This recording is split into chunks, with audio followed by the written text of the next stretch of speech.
Apa gunanya membicarakan pilihan dan kepentingan ketika pihak lain memiliki posisi tawar yang lebih tinggi, dan apa yang harus Anda lakukan ketika pihak lain memiliki posisi yang lebih kuat? Dalam menanggapinya, metode negosiasi yang paling dapat digunakan adalah memenuhi dua tujuan utama. Yang pertama yaitu untuk melindungi dari adanya kesepakatan yang seharusnya ditolak. Yang kedua yaitu untuk memaksimalkan aset yang dapat digunakan sehingga kesepakatan apapun yang dicapai dapat memaksimalkan kepentingan.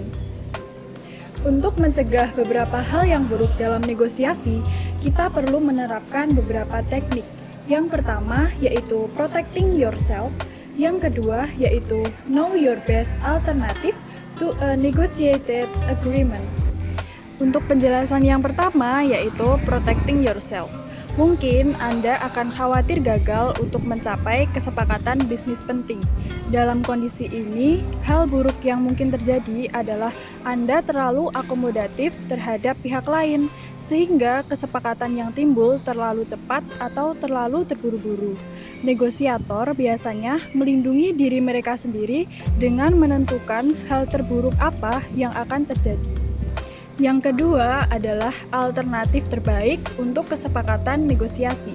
Jika Anda belum memikirkan hal-hal apa yang harus Anda lakukan ketika Anda gagal dalam mencapai kesepakatan, itu berarti Anda sedang bernegosiasi dengan mata tertutup.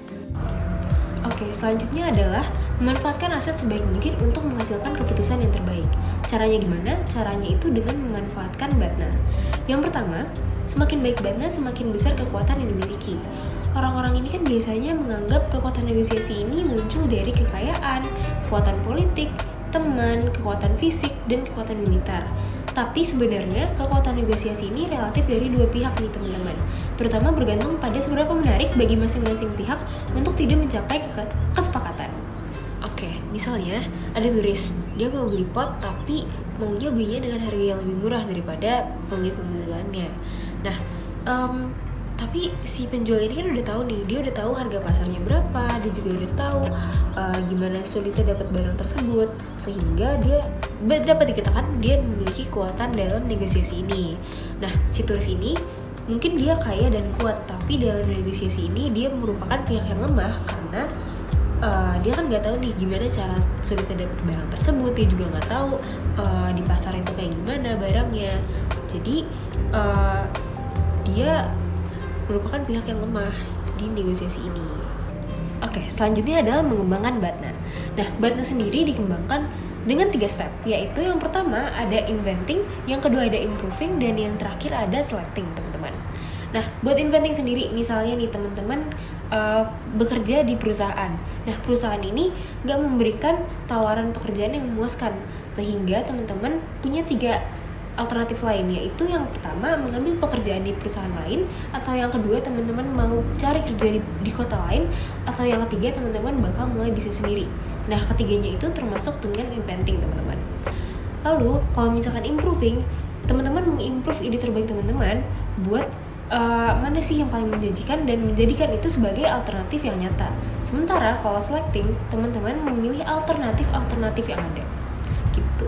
Yang terakhir adalah mempertimbangkan sisi lain dari BATNA. Nah, teman-teman juga harus mempertimbangkan nih alternatif-alternatif lain dari hasil negosiasi tersebut. Semakin banyak teman-teman tahu mengenai alternatif tersebut, semakin tahu juga, semakin siap juga teman-teman buat bernegosiasi. Dan kalau misalkan teman-teman tahu juga nih alternatifnya apa aja, teman-teman kan juga bisa nih buat mengestimasikan apa sih yang bakal kalian ekspektasikan dari hasil negosiasi tersebut. Dalam melakukan sebuah negosiasi, pastinya kita ingin mencapai sebuah kesepakatan. Nah, dalam mencapai sebuah kesepakatan tersebut, ada 3 tahapan yang berurutan yang dapat kita terapkan dalam melakukan sebuah negosiasi. Nah, tahapan pertama kita berfokus terhadap what you can do, tahapan kedua kita berfokus terhadap what they may do, dan tahapan ketiga kita berfokus terhadap what third party can do. Jika kita telah melakukan tahapan pertama yaitu what you can do, tapi kita belum mencapai sebuah kesepakatan antara kedua belah pihak, nah kita bisa melanjutkan nih ke tahapan selanjutnya yaitu what they may do. Nah, pada tahapan ini ada sebuah strategi yang biasa digunakan yaitu negotiation jujitsu. Negotiation jujitsu secara sederhana biasa kita sebut sebagai strategi jangan menyerang. Nah, strategi ini kita biasa untuk lebih bertahan dan tidak melakukan penyerangan terhadap pihak lawan, tetapi kita lebih mendengarkan dan menganalisis bagaimana cara bermain dari pihak lawan tersebut. Seperti dalam seni bela diri Oriental Judo atau Jujitsu, hindarilah mengadu kekuatanmu dengan kekuatan mereka secara langsung. Sebagai gantinya, gunakanlah keterampilan untuk minggir dan mengubah kekuatan mereka ke arah tujuan Anda.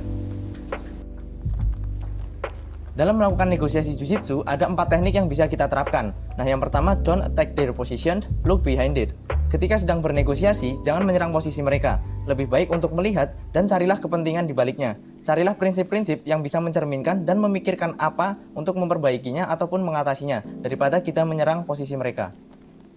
Oke, yang kedua yaitu don't defend your ideas, invite criticism and advice.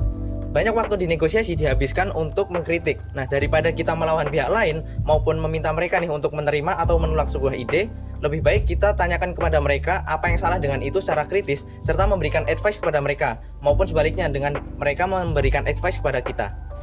Teknik yang ketiga adalah recast an attack on you as an attack on the problem. Dalam teknik ini seringkali lawan negosiasi kita melawan kita secara personal. Yang harus kita lakukan adalah menahan diri untuk tidak melawan langsung ataupun membela diri. Dan yang harus kita lakukan adalah duduk diam dan mendengarkan segala emosi yang telah dikeluarkan oleh lawan bicara kita. Nantinya kita hanya perlu menyusun kalimat serangan terhadap kita menuju ke serangan terhadap masalah.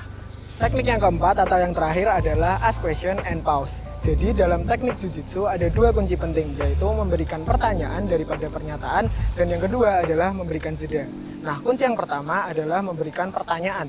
Kenapa memberikan pertanyaan? Karena seringkali dalam memberikan pernyataan kita akan mendapatkan sanggahan, sedangkan apabila kita memberikan pertanyaan, kita akan mendapatkan jawaban. Kunci yang nomor 2 adalah memberikan jeda ataupun diam. Seringkali saat opini lawan sudah dirasa tidak benar, hal yang harus kita lakukan hanyalah diam. Nah, keheningan yang kita ciptakan ini membuat pihak lawan terdorong untuk menyelesaikan masalah sendiri, yaitu dengan menjawab pertanyaan kita tadi ataupun juga membuat saran-saran baru. Negosiasi terkadang memerlukan diam karena negosiasi yang efektif seringkali terjadi saat kita diam. Apabila negosiasi masih terasa sulit, walaupun sudah menggunakan metode Jujitsu, kita bisa menggunakan one text prosedur atau prosedur 1 teks. Dalam kehidupan sehari-hari, seringkali kita tidak dapat mengubah proses menjadi sebuah usaha untuk menghasilkan solusi. Nah, di sini peran pihak ketiga sangat diperlukan untuk membantu kita mendapatkan solusi yang kita inginkan. Biasanya, pihak ketiga ini disebut juga sebagai mediator. Mediator sendiri memiliki beberapa peran, salah satunya adalah memisahkan orang dengan masalahnya. Selain itu, mediator juga memberikan saran mendasar yang tidak memihak untuk menyelesaikan perbedaan. Nah, yang terakhir, peran dari mediator sendiri adalah dengan memberikan pengertian kepada dua belah pihak tentang apa yang akan mereka dapatkan apabila keputusan sudah dapat diambil. Tahapan one text prosedur terbilang sangat simpel karena di sini mediator hanya memberikan saran kepada kedua belah pihak yang nantinya kedua belah pihak itu akan memberikan kritik terhadap saran tersebut sampai nantinya seorang mediator dianggap sudah tidak dapat memberikan saran apapun lagi. Nah, di sini keputusan dari seorang yang bernegosiasi hanya memiliki 2 keputusan, antara ya ataupun tidak. Materi selanjutnya, tepatnya di chapter 8, kita akan mempelajari mengenai what if they use dirty tricks yang biasanya dipelajari untuk mengalahkan hard bargainer. Di sini, dirty tricks digunakan untuk meraih suatu keuntungan substantif dan biasanya diatasi dengan 2 cara. Cara yang pertama adalah dengan menerimanya sehingga pengguna dirty tricks menjadi lebih tenang dan tidak menginginkan keuntungan yang lebih besar lagi. Cara selanjutnya adalah dengan menggunakan dirty tricks juga sehingga nantinya negosiasi akan terhenti ketika salah satu pihak sudah menyerah. Selanjutnya, bagaimana sih cara melakukan negosiasi dengan mengikuti aturan dalam permainan atau rules of the game? Di sini teman-teman dapat menggunakan 3 cara. Yang pertama adalah dengan mengenali taktik yang digunakan oleh pihak lawan. Yang kedua dengan mengangkat masalah secara eksplisit. Dan yang ketiga adalah dengan mempertanyakan legitimasi atau keinginan untuk merundingkannya. Negosiasi dengan menggunakan dirty tricks biasanya lebih mengutamakan prosedur daripada substansi. Akan tetapi tujuan keduanya tetaplah sama, yakni untuk mencapai kesepakatan yang bijaksana. Di sini ada 4 cara yang dapat digunakan untuk meraih kesepakatan yang bijaksana. Cara pertama adalah separate people from the problem atau memisahkan orang dengan masalah. Cara yang kedua adalah focus on interest, not position atau fokus pada minat bukan pada posisi. Yang ketiga adalah invent option for mutual gain atau menemukan opsi untuk keuntungan bersama. Dan yang terakhir adalah insist on using objective criteria atau berusaha untuk menggunakan kriteria yang objektif. Dalam negosiasi yang menggunakan dirty tricks, terdapat taktik rumit umum yang dapat dibedakan menjadi 3 jenis. Jenis yang pertama adalah deliberate deception atau penipuan yang disengaja. Jenis kedua adalah psychological warfare atau perang psikologis. Dan jenis ketiga adalah positional pressure tactics atau taktik tekanan posisi. Berbicara mengenai deliberate deception atau penipuan yang disengaja, terdapat 3 bentuk yang umumnya digunakan. Bentuk yang pertama adalah pontifex atau fakta palsu yang dapat diminimalkan dengan memverifikasi pernyataan faktual dari pihak lawan. Yang kedua adalah ambiguous authority atau otoritas yang ambigu yang dapat diminimalkan dengan mengklarifikasikan pada awal negosiasi bahwasanya tidak ada kesepakatan yang disepakati sebelum semua pihak telah sepakat. Bentuk yang ketiga adalah dubious intention atau niat yang meragukan. Psychological warfare atau perang psikologis adalah taktik dalam bernegosiasi yang digunakan untuk membuatmu merasa tidak nyaman, sehingga kamu ingin mengakhiri negosiasi sesegera mungkin. Ada beberapa taktik dalam perang psikologis ini. Yang pertama ada stressful situation, kedua ada personal attacks, lalu ada the good guy or bad guy routine, dan keempat ada ancaman atau threats. Terkadang dalam bernegosiasi, kita harus memperhatikan di mana negosiasi itu dilakukan. Bisa saja di tempat milikmu, tempat milik mereka, atau di wilayah ketiga yang netral. Hal ini berkaitan dengan stressful situation yang bisa memengaruhimu dalam bernegosiasi. Jika kamu merasa lingkungan negosiasi tersebut itu merugikanmu, jangan ragu untuk mengatakan hal tersebut. Kamu bisa mengusulkan untuk berganti tempat duduk, beristirahat sebentar, atau menunda negosiasi dan dipindahkannya ke dalam waktu dan tempat yang berbeda. Hal ini agar kamu bisa menciptakan hasil keputusan negosiasi yang baik secara objektif dan prinsip. Selain memanipulasi lingkungan fisik, pihak lawan juga bisa membuatmu merasa tidak nyaman menggunakan komunikasi verbal dan non-verbal. Mereka bisa saja mengomentari cara berpakaianmu atau menolak melakukan kontak mata denganmu dalam bernegosiasi. Dalam setiap kasus, mengenali taktik ini bisa membatalkan efeknya dan menyinggungnya secara eksplisit bisa mencegah hal ini untuk terulang kembali. Lalu ada the good guy or bad guy routine, di mana taktik ini akan melibatkan minimal 2 orang atau lebih, dan nantinya akan dibagi peran terhadap orang-orang tersebut. Ada yang menjadi orang baik ataupun orang jahat. Orang yang berperan menjadi orang jahat akan bernegosiasi secara keras. Mereka tidak akan menerima solusi kurang dari apa yang mereka tawarkan, dan akan mendorongmu menerima solusi yang mungkin saja tidak memiliki manfaat bagimu. Orang yang berperan menjadi orang baik nantinya akan tampak seperti orang yang lebih rasional dan akan memberikan solusi yang lebih masuk akal bagimu. Hal ini merupakan bentuk manipulasi psikologis, dan mengenali taktik ini tidak akan membuatmu tidak terpancing terhadap taktik tersebut. Dan taktik terakhir adalah ancaman atau threats, di mana ancaman ini merupakan taktik yang sering kali digunakan dalam negosiasi. Hanya dengan beberapa kata, kamu sudah bisa memengaruhi pihak lawan negosiasimu. Dan jika benar-benar berhasil, maka kamu tidak perlu untuk benar-benar melakukan apa yang kamu katakan. Walaupun begitu, ancaman ini bisa menimbulkan ancaman balasan yang bisa melemahkan negosiasi dan menghancurkan hubunganmu dengan pihak negosiasi. Ancaman menimbulkan tekanan, dan tekanan ini terkadang seringkali menimbulkan efek kebalikan dari apa yang diharapkan. Daripada membuat pengambilan keputusan negosiasi menjadi lebih mudah, hal ini malah bisa membuat pengambilan keputusan menjadi lebih sulit. Positional pressure tactics adalah taktik tawar-menawar yang dirancang untuk membuat situasi tertentu sehingga hanya salah satu pihak yang bisa membuat konsesi secara efektif. Beberapa dari taktik ini adalah refusal to negotiate, di mana pihak lawan akan menolak untuk bernegosiasi denganmu sehingga menghambat tercapainya keputusan dari suatu masalah. Lalu ada extreme demand, di mana suatu pihak terus menaikkan tuntutannya untuk setiap konsesi yang dibuat. Hal ini bertujuan agar kamu segera menyetujui sebelum mereka menaikkan kembali tuntutannya.